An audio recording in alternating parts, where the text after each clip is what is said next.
Technology has become a part of our everyday lives, connecting us to the world in ways we never imagined. But what happens when it connects us to something else? Something darker, something that watches and waits for the right moment to strike?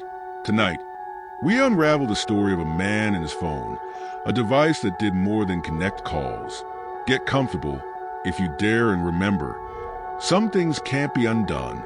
Welcome to tonight's terrifying tale, The Call Beyond the Screen. Let's get into the story. Before going, please subscribe for more scary horror stories. It was the story. Jake was never obsessed with technology. He preferred to keep things simple, a basic phone for basic needs. But when his old device died after years of wear and tear, he finally gave in and bought a new one. It wasn't anything too fancy, just a mid-range smartphone that had been on sale.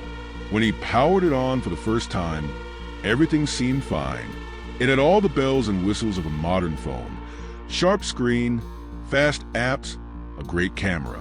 But as Jake settled into using it, small, unsettling things began to happen. The first incident was so subtle, he almost didn't notice. One night, lying in bed, he unlocked the phone to check the time, and for just a moment, his wallpaper seemed to change. It was only for a second, too fast to be certain. But instead of his usual background, he saw what looked like a dark room. There was something in the corner, barely visible, a figure, standing there unmoving. He blinked, shook his head, and the image was gone. His usual wallpaper was back. Jake chalked it up to a glitch and dismissed it. After all, phones acted weird sometimes, right? But over the next few days, it got worse. One evening, while Jake was scrolling through his social media, the phone froze. Annoyed, he tapped at the screen, trying to get it to respond.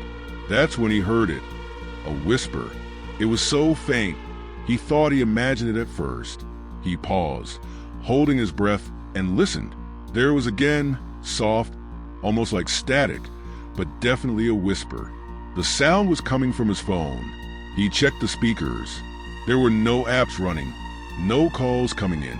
The phone was completely frozen, except for that faint whisper that now seemed to grow louder, like someone was just on the other side of the screen, trying to speak to him. He turned the phone off and tossed it on the table, heart pounding in his chest. But even then, he couldn't shake the feeling that he wasn't alone. The next morning, things seemed normal. The phone worked fine, and Jake began to convince himself it was all in his head. Maybe he was just tired. But later that day, something even stranger happened. While browsing through his contacts, he noticed several new entries. Names he didn't recognize. Miriam, Jason, Theodore. He scrolled through them confused. Had he accidentally synced someone else's contacts? He tried to delete them, but they wouldn't go away.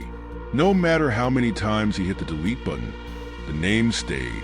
In fact, new ones seemed to appear each time he checked. That night, he received his first text message. "I see you." Jake stared at the screen.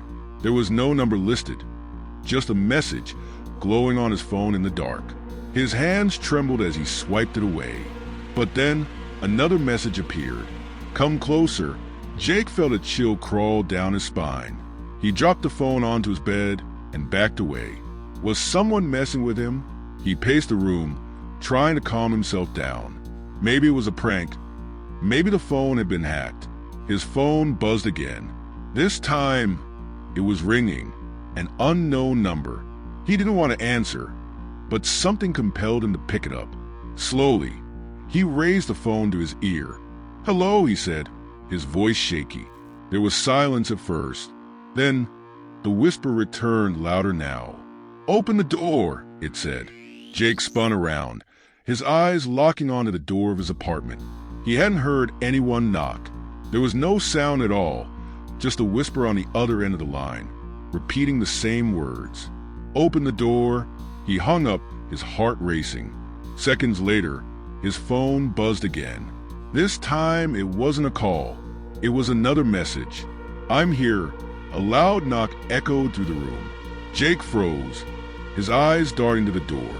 His phone buzzed once more, and as he looked down at the screen, his stomach twisted in fear. The image on his wallpaper had changed again, but this time it wasn't just a blurry figure. It was his apartment, and in the corner of the image, barely visible in the dim light, stood a figure, tall, dark, and featureless, its head tilted as though watching him. The knock came again, louder this time. His hand shook as he edged toward the door, phone still clutched in his hand. He could hear his own breathing, shallow and rapid, as he approached. With every step, the whispers from the phone grew louder. It was no longer just one voice. It was many, overlapping, frantic, calling him closer. He reached for the doorknob, unable to stop himself, as if something beyond his control was urging him forward. The phone buzzed in his hand, vibrating violently now, and another text appeared. "Let me in." With a trembling hand, Jake turned the knob and opened the door. There was nothing outside, no one in the hallway, just a cold, empty night. He let out a shaky breath, almost laughing at how ridiculous it all seemed. Maybe he really was losing it. But then, the phone in his hand buzzed one last time. Jake glanced down, and his blood ran cold. On the screen was a new image. This time, it was crystal clear. The figure from before was no longer standing in the corner. It was standing directly behind him. The door slammed shut. Technology has always been a tool, a way to connect, to learn, to explore. But sometimes, the things we trust the most can lead us to places we never intended to go. Jake's phone wasn't just a device. It was a doorway. So, the next time you hear a notification or a strange buzz in the middle of the night, maybe think twice before answering. Because once you open that door, there's no telling what might come through. Sweet dreams, and keep your phone on silent tonight. And subscribe.